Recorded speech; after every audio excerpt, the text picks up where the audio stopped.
I'm Katie Couric in Minneapolis. People across the country are asking, how could this happen? A bridge in America just shouldn't fall down.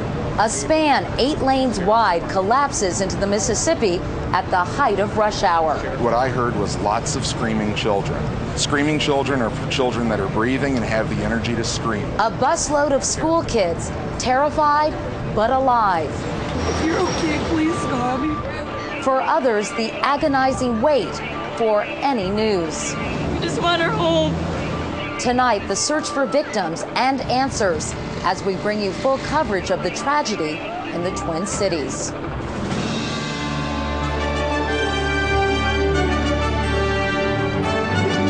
This is the CBS Evening News with Katie Couric reporting tonight from Minneapolis. Hello, everyone. Just behind me is the Mississippi and what's left tonight of a bridge that spanned the river for 40 years, connecting one part of Minneapolis with another until last night, when suddenly, without warning, it collapsed during the evening rush hour, with traffic backed up bumper to bumper. Dozens of cars and trucks plunged into the river. Tonight, as the search for victims continues, the death toll is now at least 4, but the police chief says there are more bodies in the water. Another 79 are injured, as many as 30 people missing. And tonight, the governor is calling for an independent investigation. We have a team of correspondents here as we devote much of this broadcast to the Twin Cities tragedy. This is what it looked like at 6:04. This is what happened at 6:05. The center median went this way, and I looked down, I just went to the right, then the whole thing fell down. Just collapsed as cars flew everywhere. They were commuters coming home from work. So I was thinking I was dying. Twins fans heading to the ball game. They were all screaming, "We're going to go in the river, we're going to go in the river." A busload of young children returning from a day at a water park. We had to get those children off because they were about 8 feet up in the air from the surface of the street that I was on up onto the bridge deck that had collapsed. The bridge that spanned 1,900 feet and stood 64 feet high for 40 years fell in just seconds. It began when the very center collapsed. Then both ends tipped away from the river and secondary sections fell one after the other. What we're hoping to be able to do is bring together as many of these parts, put them together quite similarly to a jigsaw puzzle, and at that point, when we have all of the parts recovered, I believe it will be somewhere close to a year before we get our final report out. The casualty count might have been higher had 4 lanes not been closed for repaving. But was this an accident waiting to happen? The Department of Transportation deemed the bridge structurally deficient in a 2005 review. Another report by the University of Minnesota in 2001 cited fatigue problems, but only recommended regular inspections. Do you, as the head official of the state, feel any responsibility for what was obviously some serious structural issues with this bridge? Well, Katie, we have to rely on the engineers, and the federal government did an assessment based on our inspections that they called structurally deficient. There are 80,000 bridges with that designation in the country. That doesn't mean they all get immediately closed. Adele, it's Lori. If you're okay, please call me. The hours after the collapse were excruciating for sisters Rhonda Knutson and Lori Fizzle, waiting to hear the fate of their younger sister, Adele. Can you tell me what the night has been like for you? Frustrating and hell. I just want to go see if you're all right. We've been to the hospitals, we've been to the police, we've been to the morgue, we've been to their place, we've been here twice. It's hard. It's really hard. For others, knowing what happened was even harder. An individual was obviously severely injured, and was talking to medical personnel, and was able to say his goodbyes to his family, and will be passed on. After a night of unimaginable anxiety, Lori and Rhonda refused to give in to the worst. But I gotta believe that's all I have right now. So I'm holding on to that. Later in the day, Rhonda and Lori got the call they were praying for from their sister Adele. Thankfully, she's okay. Meanwhile, to help the recovery effort, the Army Corps of Engineers today lowered the water level of the Mississippi by about 2 feet by opening up a dam downstream from the collapsed bridge. That should give emergency workers better access to some of the vehicles and possible victims still submerged. The recovery operation is very difficult and dangerous. More on that from our national correspondent, Byron Pitts. It is a human endeavor done in the harshest conditions with little hope for an uplifting outcome. That has been the task today for 16 divers, 2-member teams who've searched these murky waters 30 minutes at a time. Very low visibility, maybe 6 inches to a foot. They have seen bodies, but they cannot reach them. The current is too strong, the debris field too dense. The difficult thing to understand with this type of event is the amount of debris, the massive debris, the rebar that's sticking out, all the different things that just become a hazard for any dive personnel and surface personnel for that matter. We're diving with ropes, which creates a hazard also. The dangers divers face are extreme, avoiding mountains of twisted steel and concrete and cars. A massive debris field that's created pockets of fast-moving water, small whirlpools that could pull a diver to his death. But still they try. They've marked vehicles they can reach with spray paint in an effort to create a map of the debris field. They've taken down license plate numbers of some 30 cars and trucks in hopes of identifying the owner. But much of their work is done at a distance. We're doing this through the sonar, through GPS locators. We've got state patrol helicopters in the air and planes coming over, taking aerial photographs. We're photographing from ground level. We're doing GPS. The Coast Guard has shut down a 4-mile stretch of the Mississippi River on both sides of the collapsed bridge, so the recovery teams and divers can do their job. Their operation will shut down sometime after sundown, but for the families of the missing, their job of hoping and praying will go all day and all night. Jessica Ingebretson is waiting anxiously for word about her mother, Sherry, a 60-year-old businesswoman who decided on a whim at the very last moment to take a shortcut home from work. I've been up all night. This is something you don't deal with every day. How's your dad? He's a mess. We just want her home. Ronald Ingebretson says his wife's Mercedes-Benz sports car was a lifelong dream, a gift from a year ago. Tonight, he fears, it may have become her grave. Married for 32 years? Yes. What's your heart tell you? She's a fighter. My wife's a fighter, and she will do everything she can to work herself out of a situation. She's a great person, a loving wife, and I love her so much. He is not alone. Authorities estimate this phase of the recovery effort could take 3 or 4 more days. And Katie, they'll be back at it strong tomorrow morning. Byron Pitts. Byron, thank you so much. The Twin Cities are known for their bridges. There are 8 major ones in the region, and CBS News has learned that 3 are being monitored closely for signs of decay. But the I-35W bridge was the most heavily traveled in the state, with more than 140,000 people driving across it every single day. Someone who's very familiar with this bridge is Ben Tracy of WCCO, our CBS station here in Minneapolis. Hi, Ben. Hi, Katie. A lot of us do drive over this bridge every day and also run under it. There's a very popular running and biking path that goes right under the bridge that I myself run quite a bit. So this hits home for a lot of folks here, and this is going to be a wound on Minneapolis that's not going to heal anytime soon. Bridges in America should not fall down. So we need to get to the bottom of this. When the 35W bridge was built 40 years ago, it was state-of-the-art, a massive steel arch spanning the mighty Mississippi. But the bridge was designed without the extra support common to later designs, which meant if one component failed, the whole bridge was likely to fall. Several inspection reports over the past few years found what was obvious by just looking at it. Rust and water damage underneath the bridge can be seen here, both before and after the collapse.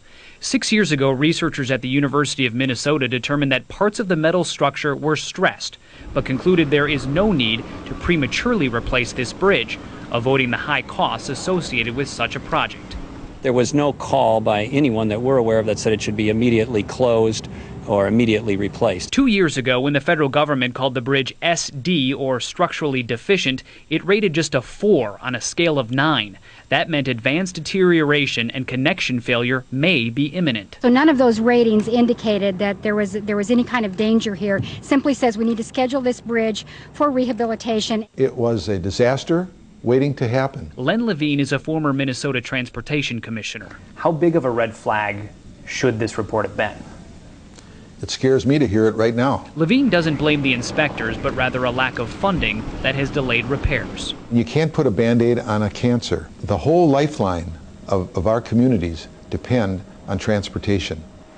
The question on a lot of people's minds in the Twin Cities is how long will it take to replace this particular lifeline? My guess is it's going to be quite a while. All right, Ben Casey. Ben, thank you so much for your help covering this story. In the midst of the tragedy here, there was a miracle. How the children aboard this yellow school bus managed to escape death narrowly. Tracy Smith has their amazing story. It was an unimaginable sight to anyone, but to Martha Roberson, it was all too real. Her 2 granddaughters were inside. We just thought all of them was gone. 6-year-old Samara and 4-year-old Josette, along with the 58 other kids and counselors from an inner-city summer camp, were alive but terrified, teetering on the edge of concrete. Everybody was crying on the bus. Everybody was crying? Were you crying, Samara? Why were you crying? Because I was scared. They were on their way home from a day at the water park. The bus was headed south in traffic at about 10 miles an hour and had just crossed the river when the bridge collapsed. 8-year-old Luis Aragon thought he'd never escape. Everybody was like screaming, and I was like, I'm gonna die. Is that what you thought, Luis, that you were gonna die? And then what happened? Jeremy kicked the door down. Jeremy? Did Jeremy save you? Yeah? You could hear kids like moaning and crying, and the dust was in the air. You couldn't see the kids. Jeremy Hernandez, a camp counselor on the bus, thought at first it was just an accident. Then when the dust settled down, they all just started screaming, we're gonna go in the river, we're gonna go in the river. He says he didn't have time to think. He just knew to start a human chain out the emergency door.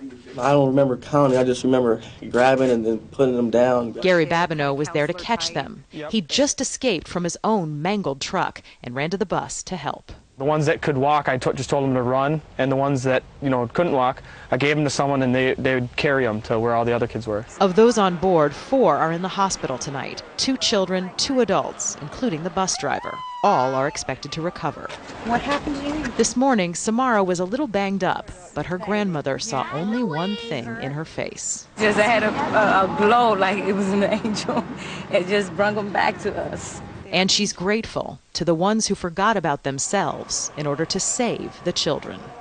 They're like my brothers, my little sisters. Like, I've been working here for 5 years. I feel like they're a part of me. Tracy Smith, CBS News, Minneapolis. For up-to-the-minute coverage of the bridge collapse, including a detailed look at the bridge, you can go to cbsnews.com. There is much more CBS News ahead. It's not just bridges collapsing. From water mains to pipelines to highways, America's infrastructure is falling apart.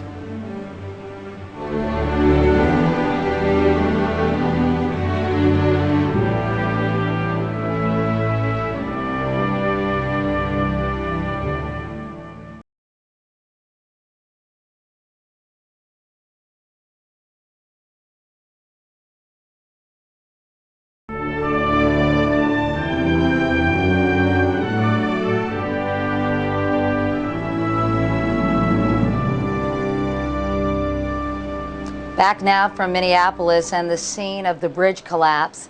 Experts have been warning for years that this country's infrastructure is crumbling. But are taxpayers ready to spend the billions, maybe trillions it would take to fix all the pipelines, tunnels, and bridges? Here's Nancy Cordes.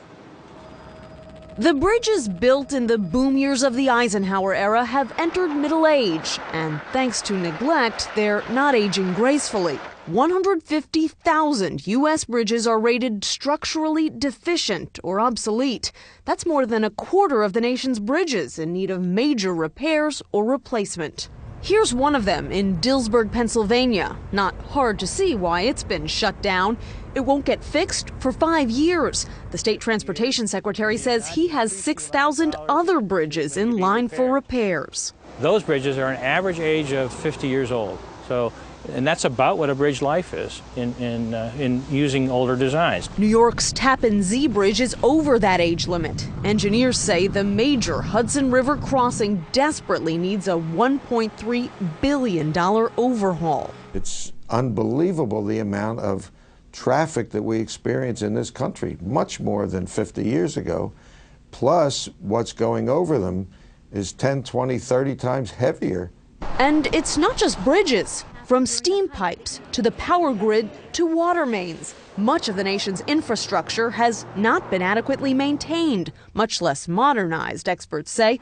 Demand has surged in the past few decades, but the will and money to fund upkeep have not. When you throw the switch and the power doesn't come on, when you turn the faucet and clean water doesn't come out, then you pay attention to it. That's too late. The American Society of Civil Engineers put out an infrastructure report card in 2005. The nation's aviation system got a D+, wastewater management a D-. Dams got a D. More than 3,500 dams are currently considered unsafe, including the largest dam east of the Mississippi, the Wolf Creek Dam in Tennessee. It's estimated that updating all the nation's infrastructure would cost $1.6 trillion. That's $5,300 per American. The cost of not updating, engineers warn, might be measured in more human lives. Nancy Cordes, CBS News, Washington. When we come back, some other news of the day, including a massive toy recall by Fisher-Price. Another product safety headache today for producers in China and consumers here. Mattel, the world's top toy maker, said its Fisher-Price division is recalling almost 1 million plastic toys. The company says the toys are coated with paint that has too much lead, which has been linked to health problems in children. Here's Sandra Hughes. Lisa Cable watches everything her son Owen puts in his mouth. She never imagined his Mattel toys could make him sick. We have to trust, especially from big companies, that what they're putting out there is going to be safe. Almost 1 million of Mattel's Fisher-Price toys made between April and July are being recalled.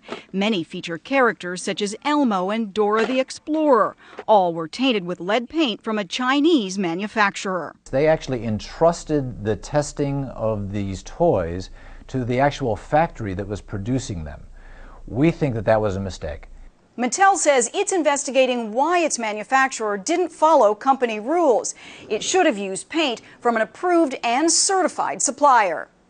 China says its products are safe, but 60% of all recalled items last year came from that country. It would almost require a concerted effort on the part of our government to make sure the products are safe before they cross our borders. But right now, that effort remains a parental responsibility. Sandra Hughes, CBS News, Los Angeles. For a complete list of the dangerous toys, you can go to cbsnews.com and just click on Toy Recall. Meanwhile, on Wall Street, another late rally pushed the Dow up more than 100 points for the day. The Nasdaq posted a gain as well. And we'll have some final thoughts about this difficult day in a moment.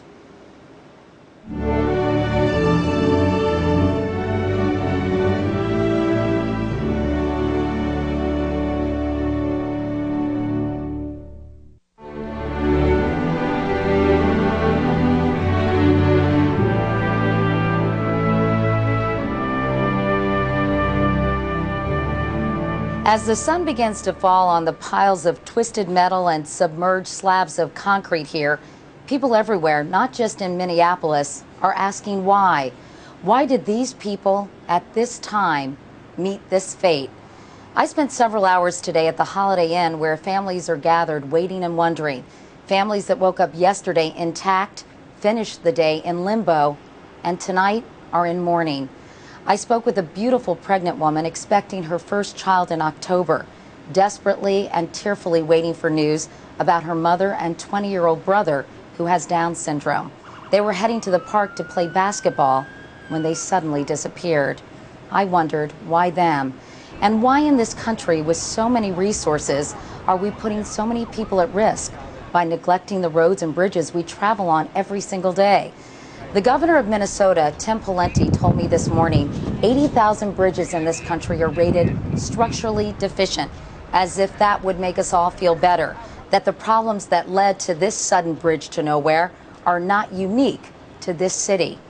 Nick Coleman, a columnist with the Minneapolis Star-Tribune, wrote, "This death and destruction was the result of incompetence or indifference," arguing that government at every level has failed in its responsibility to protect us by building multi-million-dollar stadiums and ignoring the basics. Shame, he wrote, is overdue. You know, there are some things in life we should be allowed to take for granted. When we're driving over a bridge, we should be able to think about what we're going to do that night, not whether we'll live to see another day. And that's the CBS Evening News. We want to thank all our friends at CBS station WCCO for their extraordinary help covering what is for them a very personal story. I'm Katie Couric in Minneapolis. Thanks for watching. I'll see you tomorrow. Good night.